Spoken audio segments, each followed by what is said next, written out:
Vem comigo.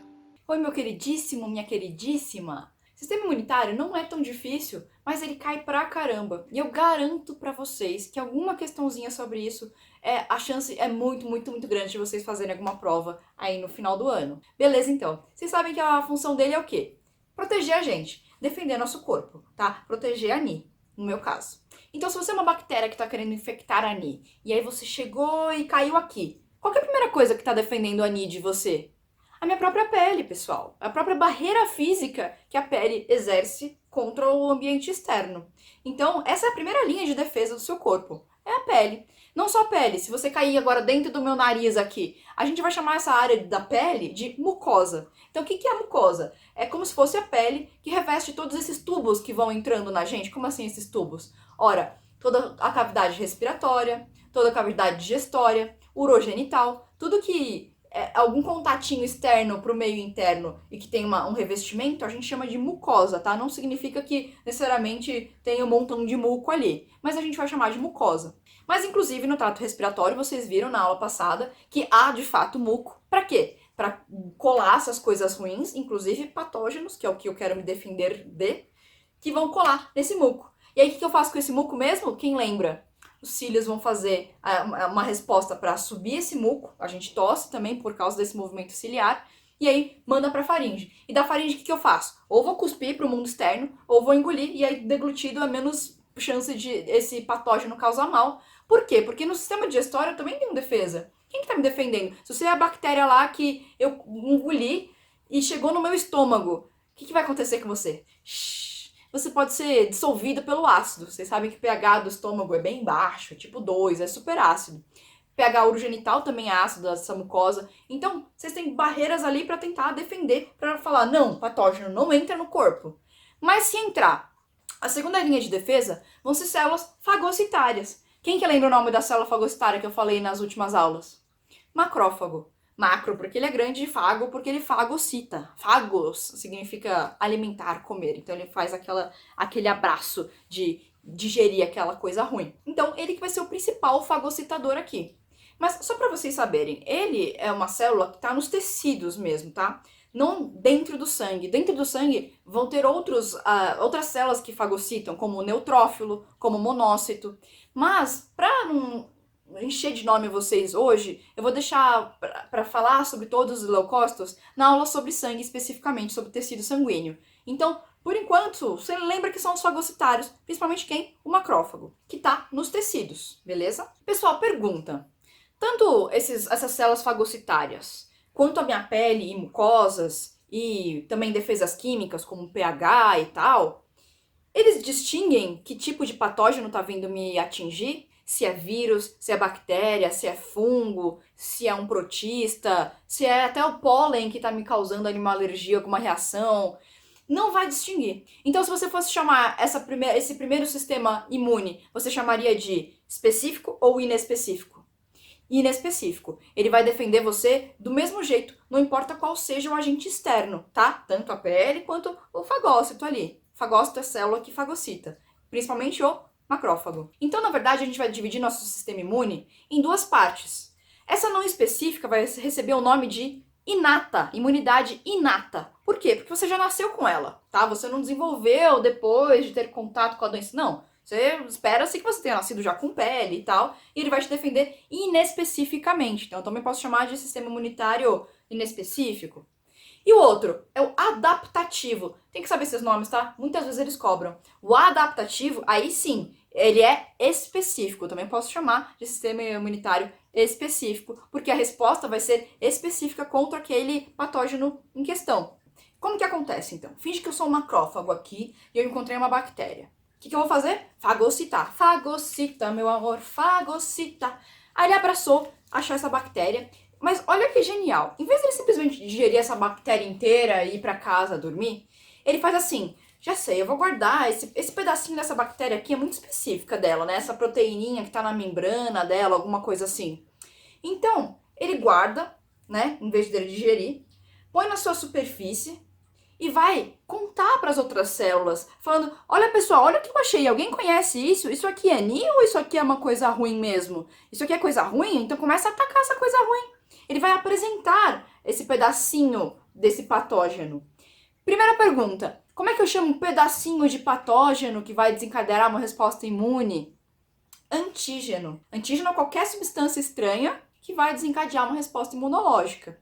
Então, esse macrófago vai apresentar para outra célula. Alguma célula que, por exemplo, conheça as células da Ni para dizer, isso aqui eu não conheço, isso aqui não é célula da Ni. Vamos chamar o exército para combater essa coisa ruim que está no corpo da Ni. Quem que é essa célula que conhece lá, ela migrou para um órgão para amadurecer, para conhecer várias células, agora ela é uma conhecedora de minhas células e conhece também o que não é meu? Linfócito T, lembra disso? Então por isso que, assim, é uma íntima relação o sistema imunológico e o linfático, no fim das contas. Por quê? Porque lá eu tenho linfócitos, que vão ser justamente as células dessa terceira e última linha de defesa da imunidade adaptativa ou ainda específica. Por que específica? Porque vamos lá, vamos continuar a nossa historinha. Então eu, macrófago, apresentei para o linfócito T e falei, olha só o que eu achei, isso aqui está invadindo o nosso humano, vamos defender o nosso humano. E aí o linfócito aqui fala, oh meu Deus, realmente isso daqui não é Ni, vamos defender. E esse linfócito vai justamente chamar um exército de mais linfócitos. Lembra que eu falei que também nos linfonodos, eles, quando a gente está em resposta imunológica, eles incham. Por quê? Porque tanto tá havendo um monte de mitose de linfócito, quanto eu tô recrutando um monte de linfócito. Um grande exército para combater essa coisa ruim. E como que eu combato essa coisa ruim? Eu posso tanto tentar realmente matar essa célula infectada, liberar substâncias tóxicas e coisas assim, já falo sobre isso, mas o que é o mais ideal para se combater um antígeno? Um anticorpo. Então adivinha quem que vai fazer anticorpo? Linfócito. Mas lembra que tem linfócito T e linfócito B? Eu não falei naquela aula a diferença porque era para falar hoje. O linfócito B é justamente aquele que é responsável por produzir anticorpos. O que são anticorpos? Vocês lembram direitinho? Anticorpos são proteininhas, ou glicoproteínas, se vocês preferirem. Tem essa forminha de Y mesmo, por isso que eu até desenhei em forma de Y lá quando a gente falou de anti-A, anti-B, lembra disso? Mas o que é, na verdade, que eu não falei pra vocês? Nas duas pontinhas desse Y é justamente a parte em que ele pode variar. Se ele pode variar a sua sequência, é ali que há a chave fechadura com um antígeno específico. Então, o que eu quero que vocês guardem disso tudo que eu falei? Que a relação antígeno-anticorpo é específica. Para cada tipo de antígeno tem um anticorpo específico, justamente nessas pontinhas do Y ali, que podem variar e podem ser aqui a chavezinha para conectar-se no seu antígeno. Outro nome para anticorpo, que é bom vocês conhecerem, já tenho ouvido falar na palavra imunoglobulinas. Imunoglobulinas. Desculpa que às vezes na biologia tem nomes repetidos para a mesma coisa. Assim, se você virar médico e tal, talvez vocês consigam entender melhor por que às vezes a gente dá nomes diferentes para a mesma coisa. Porque às vezes num contexto a gente vai usar um, no outro contexto a gente vai usar outro. Mas então conheço imunoglobulinas. Talvez alguns de vocês tenham ouvido já falar em IgG, agora que a gente tá falando em Covid, mas isso eu falo na próxima aula, tá? Mas é isso. Imunoglobulina é anticorpo. E quem que vai fazer esse anticorpo? Linfócito B. Se você não consegue lembrar, talvez esse desenho, eu inventei isso agora, tá? Pensa que o B, ó, tem o Y de ladinho. Então imagina esses Yzinhos que são os anticorpos, né, que tem esse formatinho, saindo da barriga do B. E aí vocês vão lembrar que é o linfócito B que faz anticorpo, tá? Só um parênteses. Se vocês ouvirem a palavra plasmócito, o que é plasmócito? Nada mais é do que um linfócito B especificão assim, que tá fazendo um montão de anticorpo, tá? Ele é um linfócito B amadurecido, ele deriva do linfócito B. Só que, chuchu, esses anticorpos, eles só conseguem combater o antígeno que tá ali livre circulando no seu corpo. Não necessariamente é aquele antígeno, por exemplo, um vírus que esteja dentro de uma célula do seu corpo. Você entende? Porque a pontinha do Y não vai encontrar se estiver dentro da célula. Então, eu também tenho linfócitos que vão combater células infectadas. Que linfócito é esse? Vai ser linfócito T. E o linfócito T, ele se divide em dois tipos. Agora que começa a entrar um pouquinho de coisinha, calma, Ani, mas vai ser só essa informação mais que vocês talvez não tenham ouvido falar e depois é muito de boa. Então tá, linfócito T vai se dividir em dois tipos. O CD8, que também é chamado de citotóxico. Ai meu Deus, Ni, eu já vi isso na vida. Se você não viu, eu vou tentar te ajudar, tá bom? Pensa que o citotóxico, se você trocar o C por O, fica oitotóxico. Aí vocês vão lembrar que é o CD8. Não? Dificilmente uma questão vai querer que você saiba o nome CD8, mas provavelmente eles podem falar e você tem que saber o que ele faz. Qual que é o outro tipo? É o CD4, que é o auxiliar. Pensa que o 4 pode parecer um A, sabe? O 4 e A. Talvez assim ajude. Ou a letra A vem antes e o número 4 vem antes. Então o 8 é o citotóxico. Não sei, tenta arranjar um jeito de você tentar lembrar disso, porque eu sei, assim, que simplesmente decora aí no coração sem relacionar com nada é muito difícil. Então tá. O citotóxico, o nome já diz, cito, célula, tóxico, tóxico. Ele é tóxico para células. Então eu falei para vocês que o antígeno pode estar dentro de uma célula nossa infectada? Então esse cara aqui vai fazer o quê?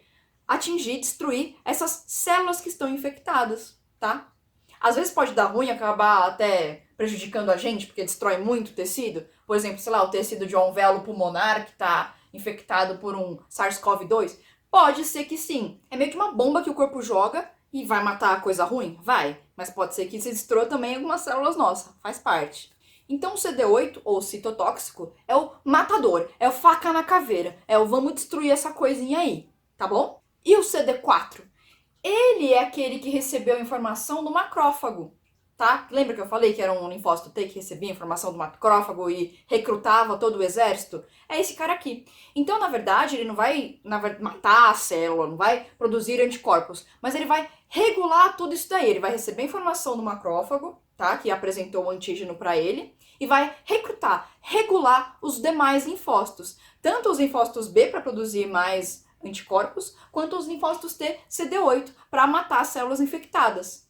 E lembrando que esses CD8 eles não matam somente células infectadas, às vezes células que são rejeitadas. Então é principalmente ele que tem uma reação quando tem órgãos transplantados que são rejeitados pelo corpo, porque ele reconhece como se não fosse a pessoa mesmo e vai lá e faca na caveira. Ou células cancerígenas também, que são do próprio corpo, mas ele vai reconhecer que ela está com uma atividade diferente ali, está se reproduzindo, e ele tenta conter isso daí antes que vire um tumor maligno, né? Ou seja, na real, pode ser que várias vezes ao longo da nossa vida possam ter surgido células possivelmente cancerígenas, tá? Muito provável essa chance. Mas essas nossas células de defesa, principalmente linfócitos T, CD8, foram lá e nos defenderam. Ou vários patógenos a gente está aspirando o tempo todo, mas não chega a ter uma resposta. Por quê? Porque tudo isso aí funcionou muito bem pra gente e nem deu tempo da gente perceber que a gente estava doente. Mas, pessoal, não sei se vocês perceberam, a imunidade inata, ela é mais rápida ou mais lenta que a imunidade adaptativa? Mais rápida. A resposta ali é quase imediata. Essa resposta adaptativa é muito mais lenta. Mas qual que é o lado bom dela? Que a gente guarda memória. Guarda que memória imunológica é a da resposta adaptativa, imunidade adaptativa. E o que isso significa? Que na verdade tudo isso que eu falei, um tanto desses linfócitos, tanto B quanto TCD4 quanto TCD8, eles não vão agir na hora. Eles vão falar, ah, beleza, conheci isso daqui. Agora eu vou guardar a informação desse cara aqui, porque se eu encontrar de novo esse cara aqui, eu sei exatamente que anticorpo produzir contra ele. Então, como essa imunidade adaptativa é mais lenta, embora seja, né, guarde memória, muitas vezes a gente vai ver sim os sintomas da doença, porque o patógeno vai se reproduzir e vai causar males mais rapidamente do que a gente vai aprender pela primeira vez a criar um anticorpo contra ele. Nesse caso, a gente começou a desenvolver algumas tecnologias para tentar gerar uma imunidade. Já ouviu falar de soro e vacina. Aliás, estamos ouvindo muito falar disso agora, né? Mas eu preciso que vocês saibam bonitinho a diferença de um e de outro, porque, cara, a chance de cair isso é muito alta, como eu já falei pra vocês. Então não deixe nenhuma dúvida sobrar, tá bom? Vamos lá então. Vou começar no soro, que eu acho que é o mais fácil. Talvez vocês tenham ouvido falar em soro também recentemente, com o caso do nosso ex-aluno que foi picado por uma naja. O que aconteceu? Aqui no DF não tinha um soro específico para aquela naja. Então eles tiveram que pegar lá de São Paulo uma dose única que tinha lá no Instituto Butantan, mandar por avião para cá para o menino receber o soro. O que vocês acham que é o soro então? O anticorpo ou o antígeno? O menino já tinha sido picado, já tinha recebido aquelas toxinas ali, substâncias estranhas ao corpo, ao organismo dele, e aí a gente deu uma outra substância para tentar combater. Então o que é essa outra substância que tentou combater? Anticorpo. Então, a primeira coisa que vocês têm que guardar no coração: soro são anticorpos, já prontinhos, específicos para algum antígeno. Por isso que ele teve que pegar aquele lá de São Paulo específico. Não ia funcionar soro para jararaca se ele foi picado por uma naja. E como que a gente consegue esses anticorpos? Algumas questões podem até contar para vocês a historinha. No geral, lá no Instituto Butantan, por exemplo, eles fazem bastante isso, que eles têm cavalos que são mais fortes, né, mais grandões, mais, né, robustos do que a gente e mais resistentes à picada da cobra, por exemplo. Então eles inoculam um pouquinho do veneno da cobra e induzem o organismo do cavalo a produzir esses anticorpos. Aí a gente vai lá e já tira esse anticorpo prontinho e deixa guardadinho para se alguém um dia estiver na chapada dos veadeiros e tomar uma picada, poder ter o anticorpo prontinho para ser usado. Então a ação dele é lenta ou rápida? Rápida, já tá prontinho, inoculei, beleza, já vai começar a ter uma reação ali para matar os antígenos. Ou neutralizar o antígeno, né? Porque uma toxina de cobra, por exemplo, não é uma célula invasora, não é um vírus, uma bactéria, mas é uma toxina. É uma substância estranha ao meu organismo que vai me causar uma reação, então por isso que eu posso chamar de antígeno. Só que pergunta, se agora esse menino for de novo, daqui a 3 meses, picado por uma naja, ele vai ter adquirido memória? O corpo dele aprendeu a fazer o anticorpo sozinho e, portanto, vai lembrar como fazer esse anticorpo? Ou ele recebeu o anticorpo prontinho, então ele não aprendeu a fazer sozinho? Não aprendeu. Então, essa imunidade é duradoura ou passageira? Passageira. Então, o meu corpo não aprende, então eu não guardei memória de o que é aquele antígeno. Se eu me deparar novamente com ele, eu vou ter que tomar de novo meu anticorpo prontinho para neutralizá-lo. Última pergunta sobre soro, então. Vocês diriam que essa imunização que a gente fez no menino que tomou uma picada de cobra foi ativa ou passiva? Ele recebeu o anticorpo e não aprendeu a fazer sozinho esse anticorpo. Então, é ativo ou passivo? É passivo. Esse nome é muito importante. Então, essa imunização a gente chama de imunização passiva. Especificamente, como é o soro e foi feito, né, para o humano, a gente chama essa imunização passiva de artificial, porque a gente criou esse soro. Ni, existe imunização passiva natural? Sim, existe. Vocês provavelmente já receberam anticorpos direitinho, prontinho, quando vocês eram um baby. De onde? Do leite de mamãe. Leite de mamãe tem anticorpos, então é um tipo também. Você recebe alguns anticorpos ali, porque você ainda não sabe fazer anticorpo direito no seu corpo, então você recebe da sua mãe pelo leite. Imunização passiva natural nesse caso. Então, como que seria a imunização ativa? É quando eu ensino o meu próprio corpo a fazer o anticorpo.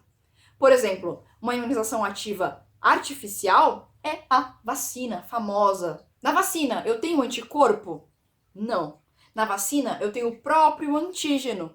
Pode ser morto, pode ser atenuado, pode ser só um pedacinho da proteína, pode ser o material genético dele. Algum pedacinho ali desse antígeno, não do anticorpo.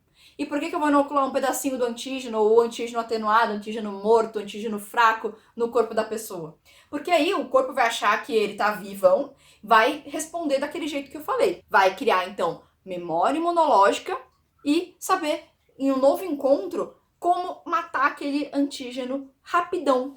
Então, embora essa resposta seja mais lenta, ela vai ser pelo menos duradoura. Por quê? Porque eu guardo memória imunológica. Então, presta atenção comigo que esse gráfico cai pra caramba. Então, grandes chances de cair pra vocês no final do ano. Então, se eu inoculei ali na primeira setinha os antígenos, vocês estão vendo que a quantidade de anticorpo, que é o eixo Y, vai aumentandinho, demora uns dias ali e tal, tem um pico, beleza, comecei a combater, diminui. Imagina que nessa segunda setinha, então, é um segundo contato com esse antígeno.